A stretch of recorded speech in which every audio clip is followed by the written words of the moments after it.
Hey, Joey Clark. Hello, Jeffrey Tucker. It's nice to see you today. We're doing this in a different way. We're doing daytime. Yes, the light of day. I'm not usually working or lucid during the daytime. This is usually my radio time where I get all my idiotic stuff out on the airwaves, and then I can say and think actually good thoughts at night. But I don't know. So we'll see how this goes. Yeah, I'm excited about this. Actually, I'm feeling good today. It's a Sunday. The government has changed the time. For us, Yeah. we sprung forward to what I don't know. Are we back to real time or not? I can't ever keep it straight. For me, it feels like 10:30 Central Time. It's actually 11:30 right now. It feels early for me. Yeah. So right. So I don't know what. Maybe who's to say what time it is, right? As some old song put it. But anyway, hey, listen. So I read this morning a fascinating article in the New York Times about the rise of Trump. We can't get enough of this stuff, right? But Oh, sure. yeah, but this is interesting because it described his sort of political ascent, in terms of personal ambitions. That apparently, 2011 or something like that, he was really excited to be invited to a White House Correspondents' Dinner, and he's like, oh well, I get to meet all the mucky mucks and talk to all the top people, and maybe sort of finally become part of the ruling class, and it'll just be awesome. And he was shocked that, and I vaguely remember this, Joey, that Obama during his speech made him the brunt of many jokes. Yes. Made fun of his hotels, made fun of his persona, his show, the birther controversy, and just really roasted him. And I remember seeing the look on his face of anger, And so apparently after that, he just kind of swore revenge. I mean, he was just determined to make the political classes take him seriously. And he did things, I guess the last time around was it 2012 was the last election that he tried to get, tried to hold a press conference with Romney, and Romney didn't want to appear with him, and Right. and so, the whole story, is one of a sort of a rising, seething resentment at his lack of being taken seriously. So it's sort of an act of hate in response to what he considered to be a sort of an ongoing humiliation. And I mean, it sounds like the story of a Batman villain, actually. It does. Yes, it does. Sound like a Marvel character or a DC character. But it sounded right to me. I mean, as I read it, I thought this is exactly it. It seemed like a good sort of take. I mean, it fit with everything I've picked up from him, also. But it also struck me as a real reminder, and we can't get them enough, that actually politics is about personal ego, Yes. and it's about revenge and sort of aggressive fantasies of control. And in that sense, I think it's either rooted in, or at least it helps encourage a kind of psychopathology, that was normally checked in life, Right. But, Well, I mean, I find Trump, I think I have to agree with you. People keep saying he's a liar and he's an evil genius because he's lying so much, and he does lie about a lot. But I think the man is under such a neuroses and we're watching it. We're all being sucked into his view of the world and himself, that I think he doesn't even know he's lying half the time. He doesn't even care what the truth is. It's one thing to be a liar saying, I know what the truth is, and I'm going to twist it for my certain ends. It's another thing to say, I just create reality in my own mind, and I'm always a winner, and anybody who slights me needs to hear about how awesome I am, how wonderful I am. I'm sure you've seen the John Oliver takedown of Trump, where oh yeah, it was absolutely brilliant. Vanity Fair did a piece on Trump calling it had short little fingers or something. And for years, this man, Trump, has sent pictures of his hands circling his fingers. It's, in one way you want to laugh, and another way you want to go, whoa, that guy, how sensitive, how narcissistic. Again, I don't want the country to be governed by Trump's neuroses. And if you get this man power, if this man grabs power from the people, I tend to think it won't be a matter of he's just lying for certain political ends. All politicians do that. And I think the people expect that. I think he will be saying, just with the force of my personality and whatever else, it reminds me of a teacher I had at Auburn named Murray Jardine, who said, watch out when the Nietzscheans start to take over. And this isn't to say that Trump, and this isn't to say the professor meant these folks will be, card-carrying members of the Church of Nietzsche or of Zarathustra. But the point was, these folks will come in saying there is no real inherent truth. The only truth is power, and I can use it how I want as long as we get wrapped up in the fantasies we weave. That's exactly what Trump reminds me of. And so, it could lead to wonderful things. I highly doubt that. Could lead to wonderful things, but I tend to think it will lead, because their God, so to speak.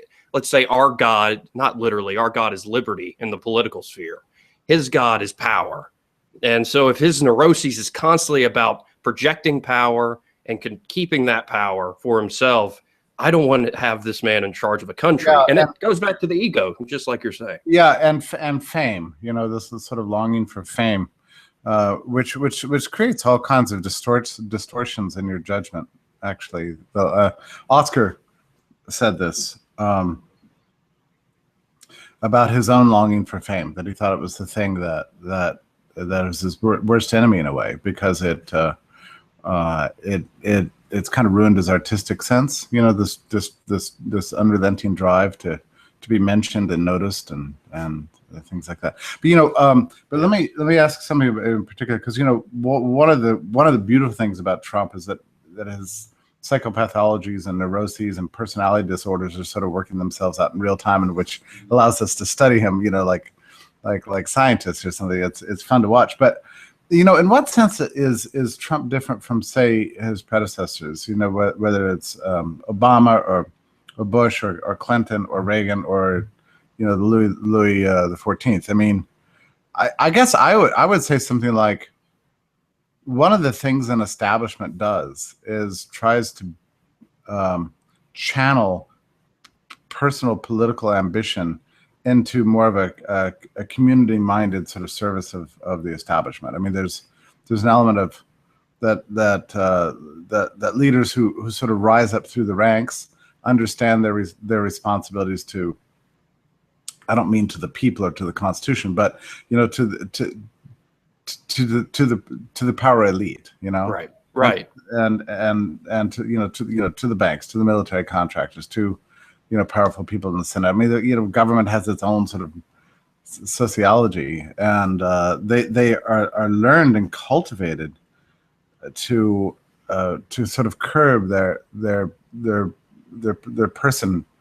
personal egos in service of a larger system. I mean, back, that's the way monarchs were raised, of course. They were raised and taught this way, with a sort of noblesse oblige, and they taught many languages and that sort of thing. That was a very genteel way of instilling public spiritedness in the old monarchical class. But within the power elite classes of the modern nation state, it's different, but similar. And it seems like Trump might be different from these people in the sense that he's never felt that or experienced that or that ever had that cultivated in him. Well, and it makes me think of, I was watching an interview of Gore Vidal talking about his play that was being rebooted in about the year 2000. He wrote it in the 50s or the 60s, The Best Man, which is about two gentlemen running for the presidency and all the backroom conversations and deals they have to make. But in this interview, Vidal's, they're talking about how much the play holds up, except in one characteristic that Vidal and a lot of people found men like JFK or Adlai Stevenson, the senator that he portrays in the play, or even folks like Richard Nixon, they had this depth to them. They were quite well educated in many ways. They had a charm to them, and they would show it in public quite often. In particular, Jack Kennedy.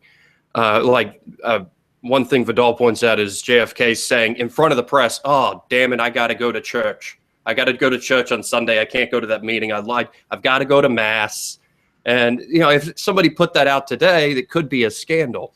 And then Vidal goes on to say, you'll never have another interesting person like that, or we won't be able to find that out, because you might have incredibly educated, interesting men and women who get power, but the corporate elites and the ruling class, the establishment, don't want you to be interesting because it can rock the boat.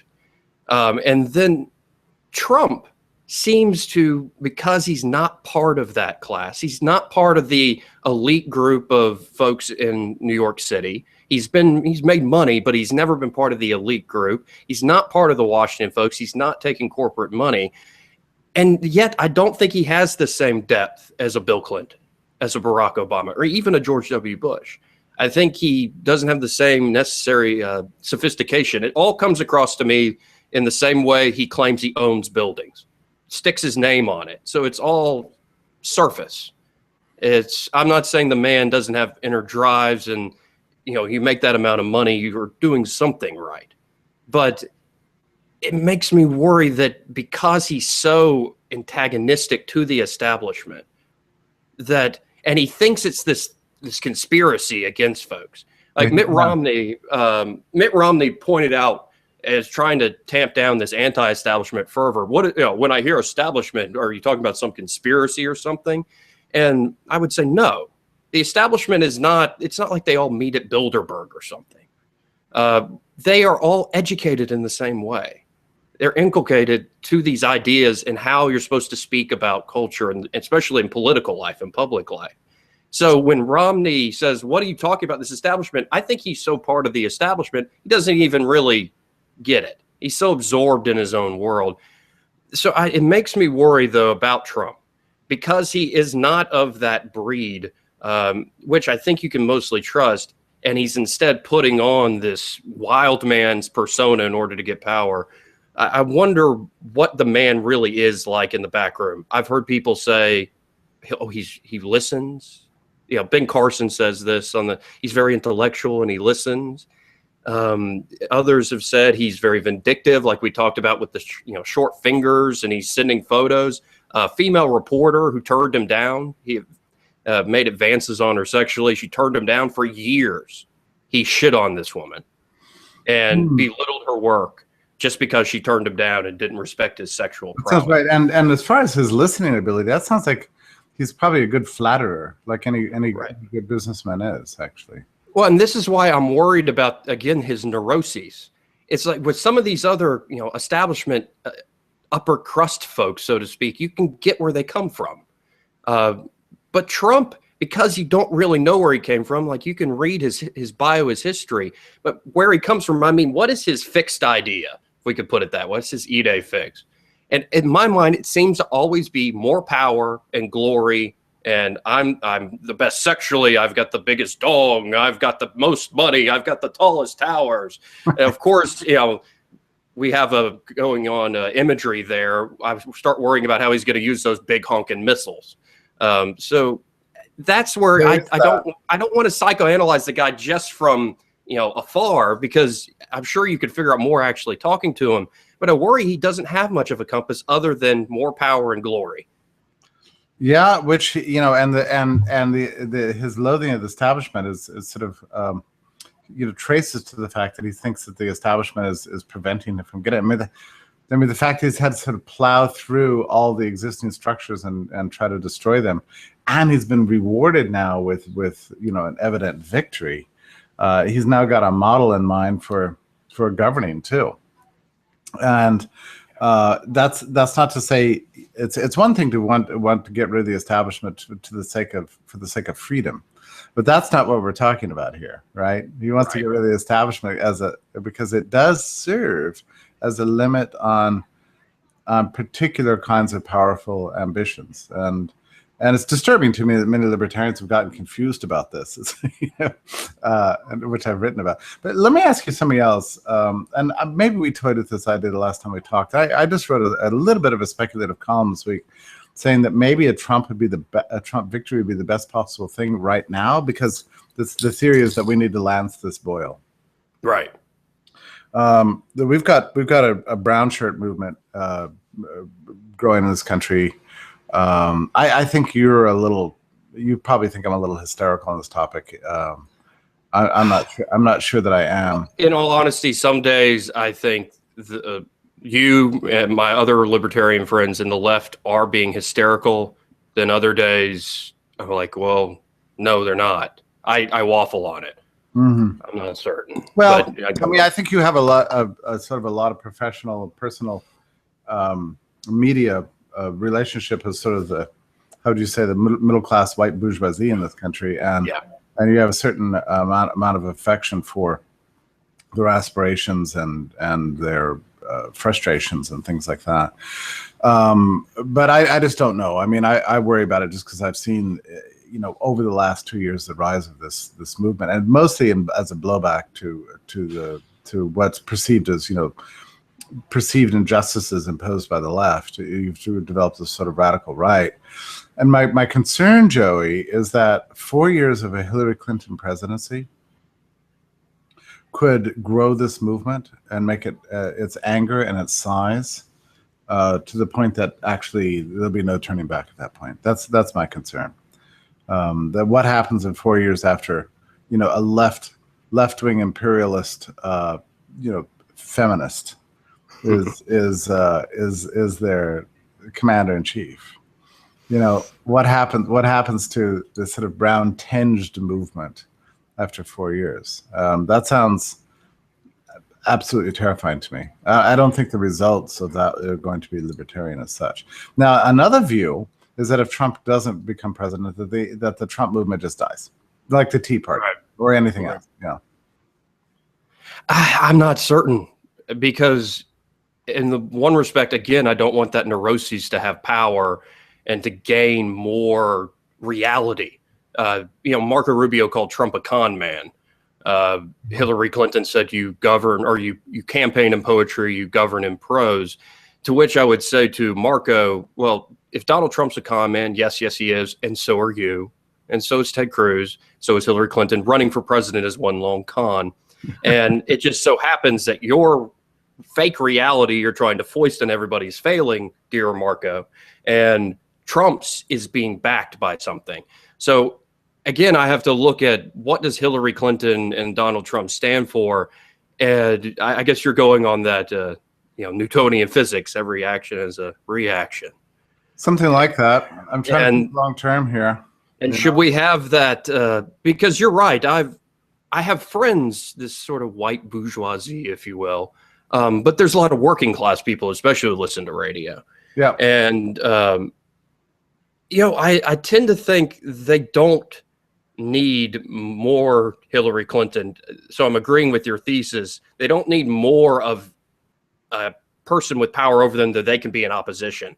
Because I've learned from personal experiences in life and also watching the political culture, when you get this pent up resentment, if you're just anti something, then you're going to lead. It's nihilistic in a way.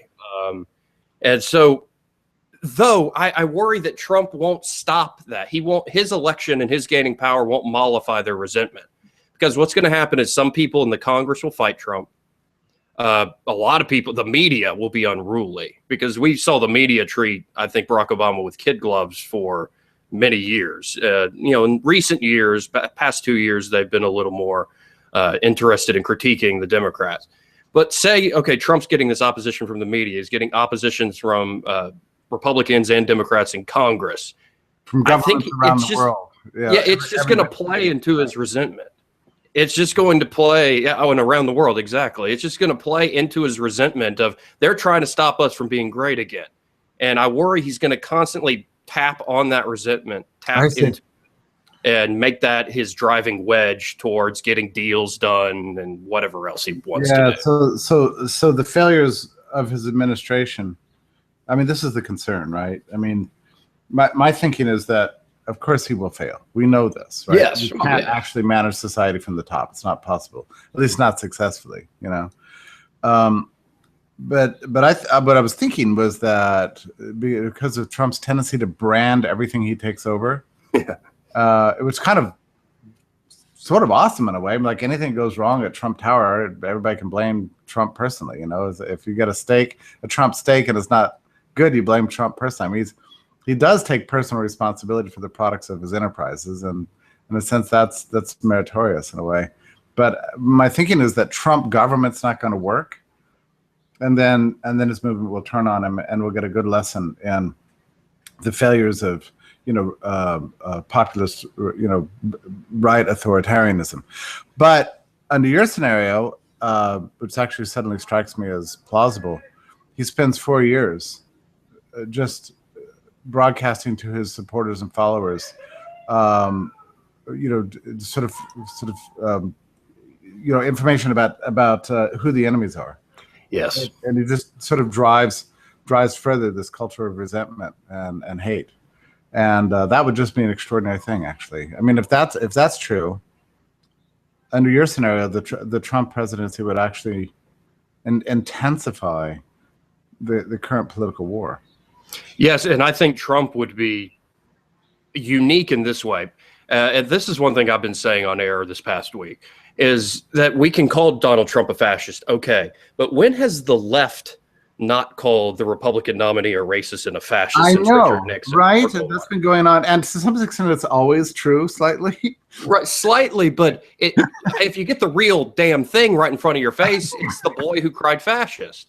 Yeah. And so but Trump's not that different than, say, Barack Obama did this for much of his presidency. Once the Republicans take Congress, Obama runs his administration with, those guys are blocking me from doing all these wonderful things I want to do. So, blaming the opposition, blaming the do-nothing Congress is a tactic a lot of people have used. I think Trump, though, will take it to a new level, and this is how he'll be unique. He'll not only blame the Democrats, he'll blame other Republicans. He'll blame certain people in the media. He'll start naming names and calling media organizations out. You're a dying magazine. You're a terrible network. He'll start blaming other countries. Everything will be about blaming everybody else. It's Iran. It's Iran. It's the French. It's whatever. I think there's a good historical basis for your analysis here. I mean, you think about the Reagan years. I used to be I was sort of an early, as a young tyke, I was a Reaganite, Yeah. And then I grew up and began to see what was really going on. And it always amazed me how the Reaganites themselves could apologize for and cover up every failure of that administration. And even when it emanated from his own advisors and cabinet, and so then the big theme became, let Reagan be Reagan. It's like you couldn't do anything wrong. I mean, once you're beatified or canonized, then everything is so suddenly all the failures of the Reagan administration were blamed on the Secretary of State and the presidential advisors and that sort of thing. And it's true even in the Nixon administration that despite wage and price controls and going off the gold standard, rising inflation, stagflation, I mean, all the economic failures of that administration and the political corruption, still Nixon's fans were never blame Nixon. They always said it was the liberal media, it was the Congress, it was bad advisors, it was Kissinger, it was the Rasputin, and and so on. So, I mean, I think you have a good point that ultimately, they'll blame everybody but Trump himself. Well, and I've always, when I talk about Trump, try to quietly criticize the people, or not make it about Trump, make it about the system. We're constantly told that if Enron is fraudulent in their dealings and they fail, that's a failure of the market. There's an oil spill, the oil companies wanted that to happen, and go through a long list that this is why free markets don't work. And people will point to, this is why government doesn't work for this particular bureaucracy and these sorts of things. I would like to step back for a second and say, and this is what I wrote, it's an essay I wrote called American Colossus, Trump Appeal. And the American Colossus is not Donald Trump. American Colossus is the American people. If you look at what our God is in our political system, there are definitely Christians, evangelicals, and different types, but functionally, the God of our system is the people.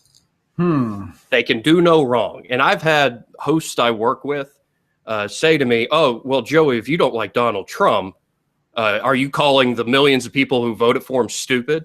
And he's put that question to callers, and everybody kind of, oh no. How I would never dare to question the natural wisdom of the people. It flows like flatulence. It's just natural. Why hate that? But when asked the question, somebody asked me that question, I would say, yes, you're being very, very stupid by voting for Donald Trump. Yes, all those millions of people, just because they're in the millions, doesn't mean they're right.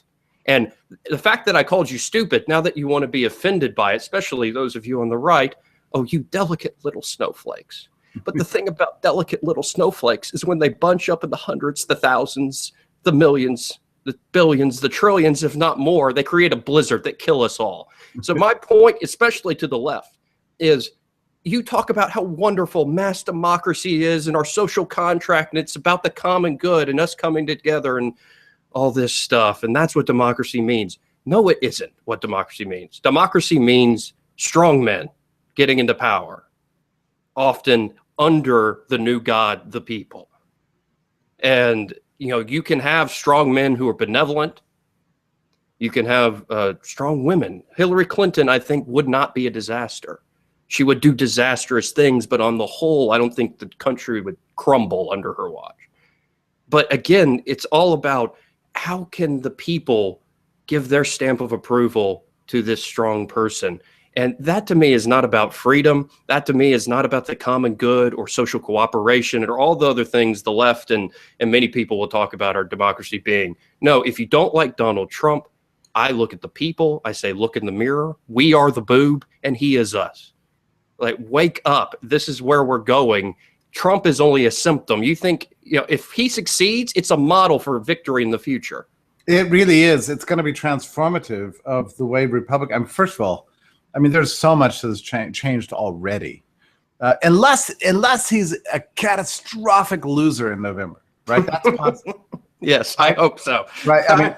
If Hillary Clinton if it's the worst presidential meltdown since McGovern was wiped out by, God, who wiped him out? I guess Reagan. Yeah. Yeah.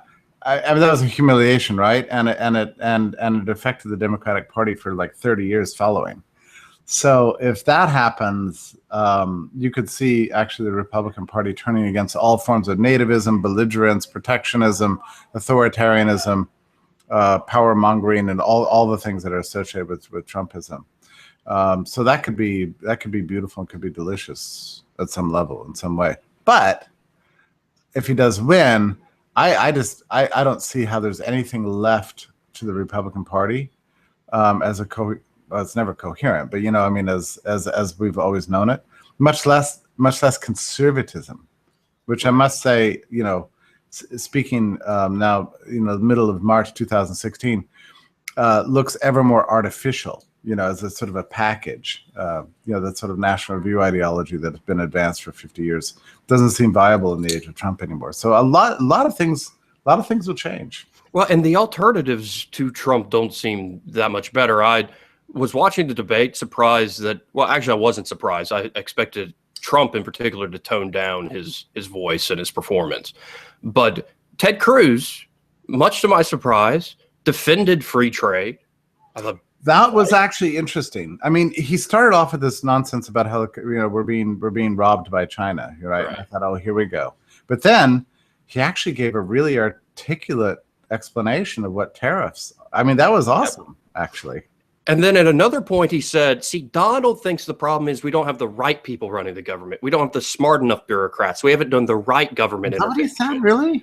Yeah, and where I think government is the problem. The guy sounded like Milton Friedman. Yeah, you're right. He did say that, didn't he? And so I'm thinking, and I've had Cruz people chastise me. Joey, I know you're not supporting anybody, but you got to get on board with Cruz. Now that Rand's out, he's the closest to your kooky, whatever it is you believe. And I'm like, no. So after I hear him on the debate stage saying these classical liberal libertarian things, maybe I was wrong not to support him more wholeheartedly. And then the next day, the news comes out that a preacher has endorsed him, and they laid hands on Ted, and he's the appointed one. His father, Rafael Cruz, who I've met in person, we've interviewed him in studio, is speaking in tongues, and essentially Ted is going to defend Israel. I was talking to you the other day on the phone about Eric Vogelin and these Gnostic movements that want these. I appreciated that. I wished I had recorded that. You're digging into Vogelin is so awesome. I think that's what we ought to be doing. I've always had some sense there was some awesome wisdom in Vogelin, but I've never been there. So I'm all respect. Thank you. Well, and to put it in a pretty crass way. These folks just want to bring about the apocalypse because they think they understand history. They understand where history is supposed to go. The scary fact is there are some people on, let's say, the Muslim side of the aisle who believe mirror images of the same thing as the Jews and the Christian Zionists believe. Of course, it's not the majority of Christians, the majority of Jews, or the majority of Muslims. But as we've learned through history, it can be a very small, vocal, and motivated group, as Vogelin might say, a Gnostic sect, to say, we are the pure and chosen few and all the rest are damned. There's room enough in hell for you. We don't want heaven crammed. So let's bring about the Eschaton here on earth by making the earth burn to hell, and everything will be hunky-dory after that, because really we're just waiting for the ever after anyway. So I lost Ted Cruz completely. I'm like, Ted. And it's also the man who made me want to get into radio, Glenn Beck. He's become, in some ways, more libertarian, the things he said. He's lost millions of listeners because he's been hammering Trump as an authoritarian, as the next Hitler. Like, yeah, good on you, Glenn. But then he goes into these apocalyptic rants about Israel. Yeah. Like, I am fine with supporting Israel and trying to bring about a peace, but to support them in this fervor of that you have the finger of God pointing your way is the wrong way to go. It lacks humility. And Vogelin's main point in his book is that these types of Gnostic sects, whether they're more holistic in understanding, bringing about a final state through progress, like Marxism or certain totalitarianism, Nazism did this, or they're just more generally progressive. We're just going to progress without any main goal in mind.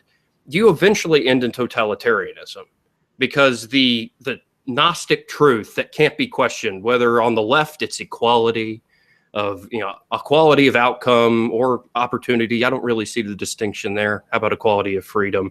Or it's on the right, more strength and a virtuous society that we must bring about. It ends in totalitarianism because you can't question those basic Gnostic truths.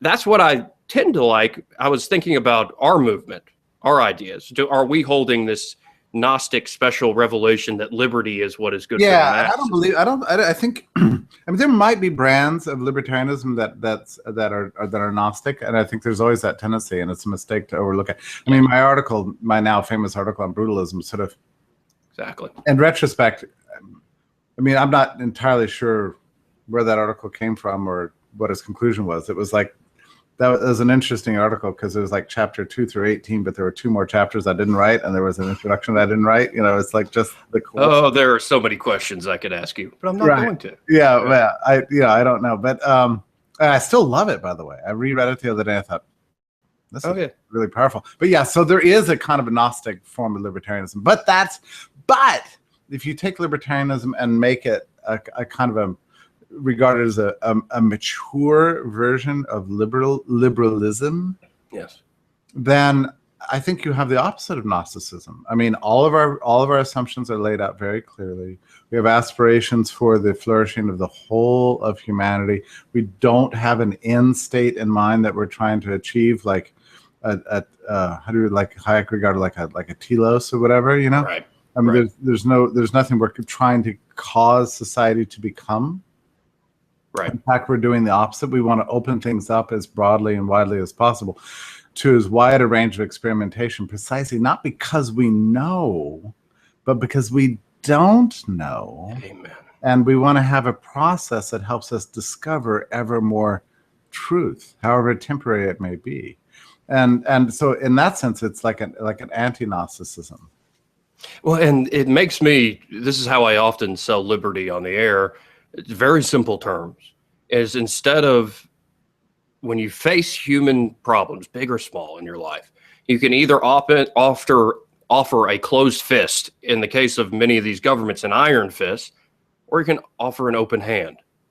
And so the basic choice is create or control, cooperate or coerce.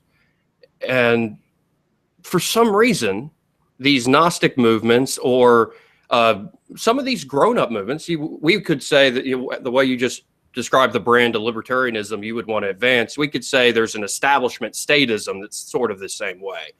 It's how I might describe some of the moderate Democrats or Republicans. They say, we have what we have, and we're not trying to go anywhere. Yeah, I think that's true. You have a kind of a state built by Machiavelli. Right. So I tend to think, though, that I love the Hayekian insight of we don't know where this is going. Let's have humility, let's have a little bit of doubt, but then let's say we can discover by allowing ourselves to flourish freely with open hands to one another. Well, he even goes further. Sometimes I marvel at his vision. I mean, he says, if we knew, then we undermine the case for freedom. Yes. That the whole point of freedom is to underscore the fact that we don't know. And that if we had that knowledge, then we would just, bring it about. We just mold the world and shape it and cause it to be what it's supposed to be. But precisely, we don't know what it's supposed to be. That's the whole point of freedom is to discover things we don't know. That's amazing to me. I remember when I discovered that section in Constitution and Liberty. I spent like a week, rereading just one paragraph because some things are so counterintuitive and sort of revealing and brilliant that you just have to kind of like keep pushing them into your head. Right. Yeah. Well, and it makes sense if you did know. If you had somehow, I've been watching a lot of the Marvel movie universe lately. It's a fun escape. Somehow we had the Infinity Gauntlet with all the Infinity Stones, and we became, once we wear that, omniscient and omnipotent, and we could control the universe how we wish. Why wouldn't you? Why wouldn't you? Now, there's an interesting move in that universe that somebody tries to take that power and wish the very thing that's giving the power out of existence. And it's not allowed. Doesn't end up working. So sometimes that makes me question anarchism in a way, not in the sense that anarchism isn't true and isn't something to work towards, but more that it is just another form of control. But it's the control that's more discrete, dynamic, and control that allows for voluntary cooperation and exchange rather than control that is for its own sake, power for its own sake. Yeah. Put power in its place in let's say the pantheon of virtues, and say that power is important, but when it becomes its own driving purpose, I think it destroys itself. And it's something I have to point out. I keep seeing all these people again rallying. The American Colossus is the people rallying around Trump. And he, of course, is claiming, I know, I'm going to be the right guy. Yeah, he knows how to make America great. And if you press him on the details, he doesn't have. Let me ask you about Vogelin in this respect, too, because the distinguishing mark of Gnosticism, as I understand it, is this perception of a kind of secret revelation. That's so that this revelation, the true understanding, the perception of the truths about history, or the truth about what society should be and what God is and everything else, is revealed to a tiny number, and it's the job of the followers to sort of follow along and trust that they have it right, but there are no attempts to sort of lay out and defend rationally, what the program is to the masses of people. There's a secret teaching, so there's how do you say, like an esoteric quality to Gnosticism? I mean, does Vogelin, am I right about that? Yes, you're absolutely right about that. And Vogelin, I'm trying to remember, I can't remember word for word. He goes into, okay, you do have the secret revelation that has only been revealed to a few, and the way that you advance that revelation is through regimentation and conformity of gaining followers that are down with a particular program. You see this, and this is where Vogelin's he was criticized later on for using the word Gnostic incorrectly, but he was using secondhand sources and for all sorts of different reasons I will go into. But I think there is a truth to what he's saying about these Gnostic movements that have the secret revelation, because he's not just talking about religious movements that are maybe bring about the apocalypse.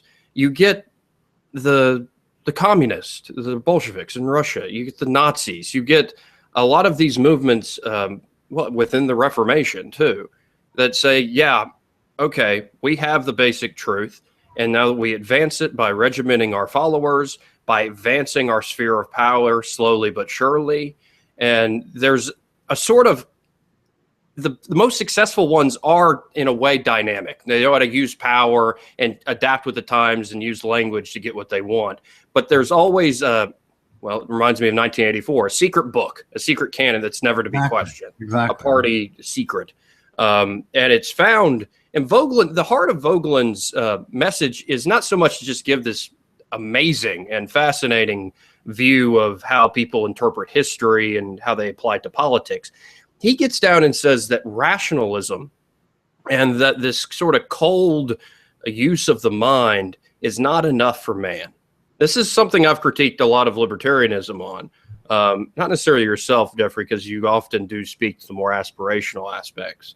But there are some who I think take the approach of we can stay in the ivory tower, just advance our rational arguments, and we'll win the day. I tend to think that's not right. I think our rational arguments should lead the day. They should be the tip of the spear. They should be what's ultimately wins libertarianism. But Vogelin points out that just this sort of rationalist model doesn't speak to the spiritual and emotional side of man, and that eventually he will want to belong to a group. He will want to belong to something bigger. And if the cold science is not providing that, then somebody else will. Or if the religion, again, there's a lot that goes into this, but it goes into Nietzsche saying God is dead and we have killed him. Vogelin essentially pointing out that Christianity undoes itself in its many different interpretations of history. And so eventually it leaves people going, well, what do we do? And that leads to more folks going, oh, I know what to do. And it's not from a rationalist place, because that's what you're reacting to. It's from just a feeling or a revelation. Well, a nihilist, brutalism of sorts emerges. Yes. This is, I think, the weakest aspect of. So I am pretty well convinced that this Hayekian style liberalism is right. Right. But my worry about it is that it doesn't do for the human mind what Trumpism or Sandersism or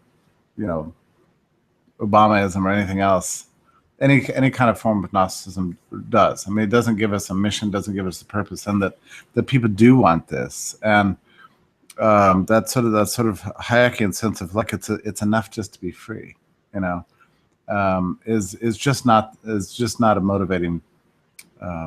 It's just not enough for the human mind. So that's a real concern. Well, he actually wants to treat people like the delicate little snowflakes they are. And what people find is on their own, they feel left out in the cold. So I think there must be an emphasis on traditional things, not to say that you have like family, but not to say I'm for the traditional family, just saying find a family, find a close knit group. It doesn't have to always be these broad abstract things. And this is me looking in the mirror right here. It's more about you find people you're personally close to, find a family that you can connect with and share ideas with. And really, I think your comment is excellent. And it speaks to actually really the core problem in the American political project. It's too big. Yes. It's too freaking big. And it's a real problem because bigness, it's, first of all, there's always a drive in any kind of nation state environment to create a sense of unity and homogeneity. The managerial state presumes that. There's a sense of, which is incredibly selfish, by the way. As Oscar Wilde said, selfishness always seeks to create a uniformity of type around it. Yeah. That it's a red rose wishing all the other flowers in the garden were red and roses. Yeah. And so that's what I will definitely say to some of my more idealistic left-wing friends. The state is so selfish. Yeah. So selfish of all of you to want me to vote and think like you. I have an essay coming out tomorrow saying that people who want liberty should favor ever more heterogeneity in society, because the appearance of diversity and sort of radical differences in a social order, it puts pressure on the unity of the nation state, and makes things like large welfare states or large wars untenable, actually. And actually, the social science literature actually reinforces this, which is a peculiar thing for the left. All the things that they love are reinforced by homogeneity and non-diversity, and so their own celebration of multiculturalism and diversity and everything else is actually the sort of the thing that gives rise to the delegitimization of the communal solidarity and familial identity that is a presumed part of the nation state project itself. So, I mean, I think my essay is going to appear either later today or tomorrow, and I'd love your comments on it. Well, I'd love to read it. It's similar to something I'm working on right now today. I've been hearing my right-wing friends on radio talk about this a lot, complaining about political correctness. You and I have talked about this, how it ties into Trump and all this sort of stuff. And when I've heard people talking about political correctness, in particular bitching about political correctness, I always think of a line from Oscar Wilde. It says, "A true gentleman is somebody who is never unintentionally rude." And it made me wonder, as I listen to all my friends on the right and the left, can one be a true gentleman in American public life anymore? Because it seems like there are so many people who are offended, not from intentional insults, but from unintentional slights. And, this is why I keep bringing up this delicate little snowflake thing, is that I would love to say, yes, everybody is a unique individual. Dare I say, when you look in the eyes of somebody you love, that individual, you see the face of God. But when they start to group together, in particular, this extends and get rid of the metaphor for the sake of power. The left is fine. Diversity is great. Tolerance is great. But then they start to group these folks together, whether it's women or they intersected Black women or the different races, the different social classes, all this sort of thing.